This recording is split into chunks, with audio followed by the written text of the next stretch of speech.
Hi, I'm Stuart. Welcome to my YouTube channel, or welcome back if you watched the previous video. This video I'm going to give my April 2024 reading wrap-up. I completed 7 books in April, and it was a great reading month for me. I enjoyed every one of the books. Not one was disappointing. 5 of these books I've talked about in previous videos, so I'm not going to say too much here. If you'd like to know more of my thoughts, you could watch the previous video. But there are 2 books that I hadn't talked about in a previous video, so I'm going to talk more about them here than the other 5 books. Also, I'm going to change the way I do things. Previously, I talked about the books in chronological order that I completed them in. But in this video, I'm going to talk about them from my lowest rated books to the highest. This isn't my idea. I've seen Nick's at Nick's Reads and other booktubers do it. But as they say, imitation is the sincerest form of flattery. The first book I'm going to talk about is Mimi Lee Cracks the Code, a Sassy Cat Mystery by Jennifer J. Chow. This is a book I talked about in my previous video where I talked about my May 2024 TBR where I'm going to read Asian American authors, and I reviewed a few books. This was one of those books. So you can look at that video if you'd like to see more of my thoughts on it. This book's a cozy mystery. It stars Mimi Lee and a talking cat called Marshmallow. Strictly speaking, Marshmallow is actually telepathic. He can project his thoughts into Mimi's brain, and he can also understand human. Mimi and Marshmallow try to solve a mystery together. I recommend this book to anyone who would enjoy a cozy mystery with an appealing heroine and a telepathic cat. I found the other characters interesting too, and they were well fleshed out. It's a fast-paced book, and I rated it 3.75 stars. Next, I'm going to talk about The Grownup by Gillian Flynn, and I hadn't previously talked about this book, so I'm going to say a little more than I did about the previous book. Before I talk about the book itself, I'm going to give a brief author bio, and this is from Gillian Flynn's website. Gillian Flynn is the author of the #1 New York Times bestseller Gone Girl, for which she wrote the Golden Globe-nominated screenplay, the New York Times bestsellers Dark Places and Sharp Objects, and her novella The Grownup. A former critic for Entertainment Weekly, she lives in Chicago with her husband and children. This book is a standalone short story. The lead character is never named. She has 2 jobs in one business. One is as a sex worker, and the other is a role as a fortune teller. And it is a role. She makes no pretensions that she herself can actually tell fortunes, but the clients do believe it. In this second role, she meets a woman, and that's what starts the thriller going. I recommend this book for anyone who'd like to read a short, very intense thriller. This was the first book I read from Gillian Flynn, but it won't be the last. I rated it 4 stars. Because this is a standalone short story, it's only 64 pages, I'm not going to read a passage from the book because really anything would be a spoiler in a book that short of a length. The next book is The Children of Athena by Charles Freeman. I previously talked about this book in my Astorathon video. This book talks about Greek intellectuals from the period of 250 BC to 400 AD. Prior to reading this book, I hadn't read a book from that period since high school. There's a lot of facts and figures and events from that time. When I read a book like this, I don't study it as I would a textbook exactly. So I was able to glean from it what I did. The fact that there was a lot of things that I didn't know about from before didn't bother me. But I don't know if this is a great entry-level book. I think this is a great book for a person that is familiar with that period and their other reading. The major events, the wars, the emperors, the governors, the important citizens. I think that this would be a great book for a person like that. I'm not sure it's a great entry-level book, but if you're someone like myself who is willing to take what you can from a book and doesn't get overwhelmed by the things you didn't know before and all the facts, figures, events that are being thrown your way, I think you could enjoy this book too. I rated it 4 stars. The next book I want to talk about is The Martian by Andy Weir. I previously talked about this in my two science fiction books about Mars video, so I won't say too much here. This book stars Mark Watney as an astronaut who is left for dead when the remainder of his crew has to abandon the surface of Mars. They do believe he's dead. They didn't abandon him alive. The remainder of the book is him trying to stay alive while NASA and other agencies they work with try to mount a mission to bring him back. There is a lot of hard science in this book, and it could be too much for some people. Even myself, I did get a little, occasionally it seemed like a little too much.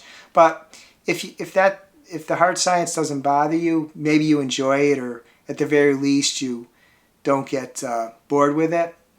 I think you'd like this book. And also the book does have a few off-color jokes and statements which might bother some people, but there's not really that many of those. I found the book quite thrilling. I rated it 4 stars. Next book I'm going to talk about is Juniper and Thorn by Reid. I haven't previously talked about this book in any other video, so I'm going to say more about this book than I have about the books that I previously talked about. Before I talk about the book itself, I'm going to give a short author bio, which is from the back of the book. Reid was born in Manhattan and raised right across the Hudson River in Hoboken, but currently lives in Palo Alto. She has a degree in political science from Barnard College, focusing on religion and ethno-nationalism. This book is a dark fantasy romance. It's told in the first person by Martian. The location and time period were a little unclear to me, but I believe it's set in an alternate version of Russia. And they did have electric lights, and there were horse-drawn carriages, so that somewhat establishes the time period. Martian is the youngest of 3 sisters. She's 23. All 3 sisters are witches. Their mother died under mysterious circumstances. Their father is a powerful warlock, but he was cursed. He pretty much keeps the sisters captive so they can earn money with their various magical skills. But business has been declining, and it seems that witches and warlocks are sort of becoming less valid, like their influence has been declining. I found the book very engaging. I thought the author established a great atmosphere. I will say that it is pretty much unrelentingly grim, and there are some very brutal scenes, some very violent scenes. I recommend it to someone who is interested in a dark fantasy romance, but I do suggest that you may want to look at content warnings before you read the book. I rated it 4.5 stars. Next, I'm going to read a short passage from the book so you get an idea of the writing style. There was only darkness and a thin blade of moonlight when I woke. Could not tell how many hours had passed, but the blinding headache had vanished just as inexplicably as it had come. And when I lifted my arm up, there was dirt caulked under my nails. Everything smelled of soil and damp. As I sat up, a cold girdle of fear gripped my heart. I hadn't gotten the chance to warn Seavis about Undine's threat. That fear propelled me out of my room and down the stairs, but the flooring and the sitting room were both empty. The grandfather clock was casting its usual shadow, lengthened by the day's late hour. The small hand was brushing 8, and the windows into the garden were painted the deep blue of Papa's beard. The next book I'm going to talk about is The Kiss Quotient by Helen Hoang. This is another book I talked about in my previous video, the May 2024 TBR video.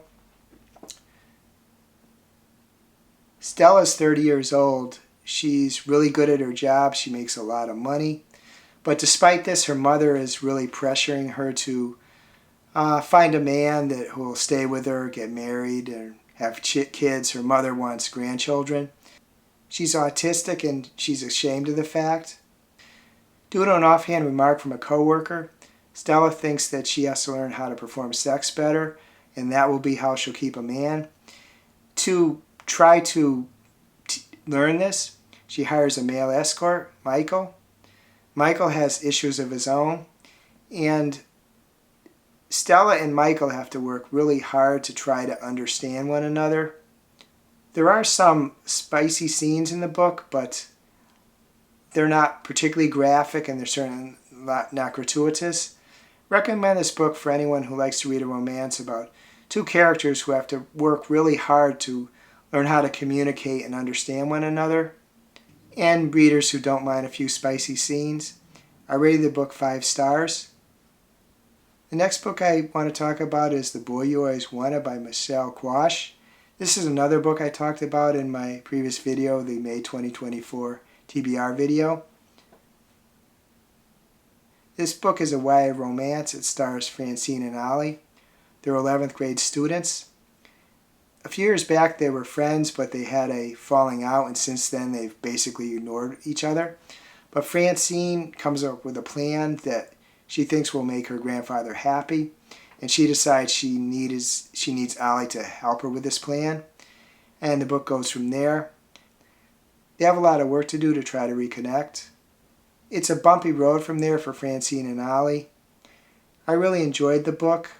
It has a lot of depth. The characters are complex and well fleshed out.